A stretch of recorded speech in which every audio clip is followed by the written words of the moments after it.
Here are my favorite books I read for each month this year. I started the year off really strong with The Way of Kings. I was already introduced to Brandon Sanderson through the Mistborn series, which I love, but this I think just took it up a notch. It was a little slow at first, but it picked up a lot towards the end. In February, I read Will the Many, and I was so dang hooked on this book. I think I finished the book in like 6 days. It was so engrossing. I loved the main character. I loved the struggles he went through, and that ending, oh my, that ending was so nuts. In March, I learned that books can make you cry. Sword of Kaigen was the most emotional book I've ever read in my life. This was so good. April, I read Fury of the Gods, finishing the Bloodsworn trilogy. I really enjoyed this trilogy. I honestly think Fury of the Gods was probably the weakest of the three, which is crazy to say because I loved all three. I don't know, there was like that one fight scene towards the end that took like a third of the book, so I was like, but I still really liked it. It was such a fun ride. The characters were great. In June, I read probably what was my favorite book of the year, Blood Over Brighthaven. I actually did an audio listen to this with my wife while we were traveling Dolomites in Italy, so listening to it together and experiencing the story for the first time together was very magical. But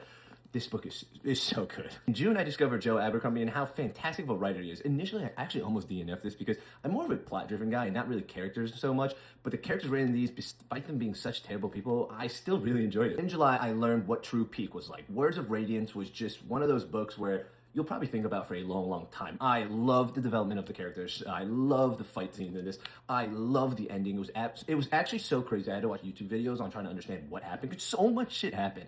My favorite scene of all time, obviously, was Honor's dead. I'll see what I can do. So much aura. Oh my God. In August, I went back to Brandon. My wife and I listened to this together. Trust of the Emerald Sea, very whimsical, light, magical read. I needed a little bit of a refresher for some of the heavy books I've been reading through the year, and so we really enjoyed this adventure. In September, I came back and finished out the First Law trilogy. This was the best book of the three, for sure. I completely loved the character progression and arc here.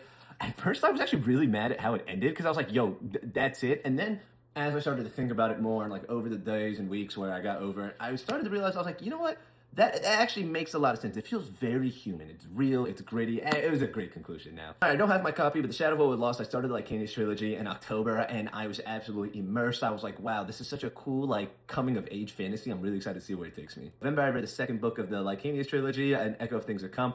Still fantastic. I'm at the point, though, where I was reading this, and I was like, holy shit, I have no idea what's happening. I was so confused. I was looking up appendixes and glossaries and, like, wiki pages, because there was just so many characters. December, I finished out the Lycanius trilogy. I think this was absolutely fantastic. I really loved the conclusion. Even the end, like, epilogue, like, the ending was very picturesque, perfect, but the epilogue just, I was like, bro, what? So yeah, those are my favorite books I read every month this year. Okay, bye.